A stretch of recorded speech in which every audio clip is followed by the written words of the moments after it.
o le fata a tolu vai aso taluna tu la ira ofisa o le fai mele. Le fata a maua ni le mele o le fast food mon tupu tangata leo maua mai. Ma e le to e tau fia ngā luenga lea leo leo. Po oai ia. Po oai lava tangata e maua atu. O le faa moe moe, ia tau fia mwhai ti tia matineiga.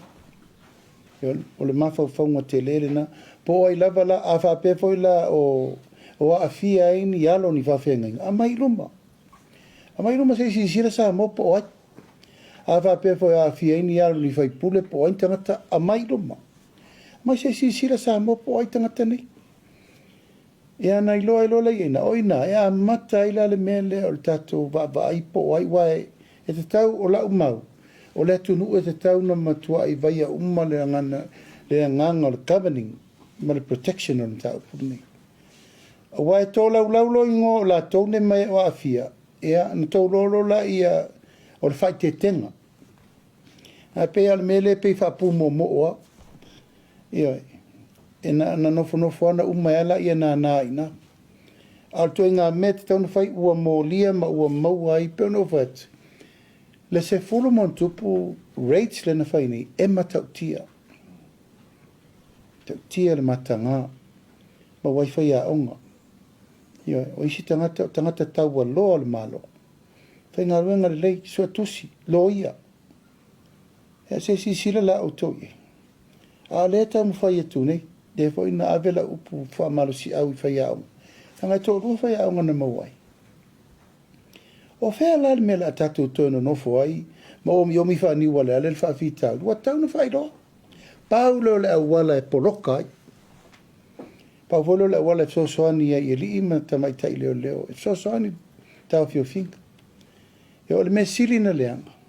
O le su e tupe i le olo le atunu. It's blood money. As I always said, o tupe no tupe maritoto. I le ni tupe le lei.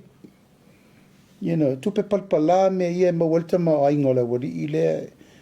E au isi tangata mta utieta avale feo ai. Fale no nofo ai. E reini ngā luenga.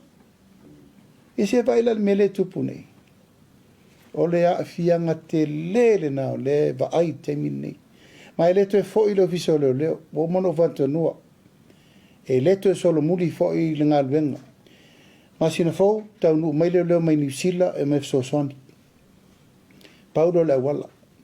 So soni mta ngā luenga. Ma uta pena fo. Le angor soi fua o leo le risky. Lan wha malo loa nei le si leo. I le mele o le nofo matau le liki le rate na, no whato nua nei le komsina le lefa malolo.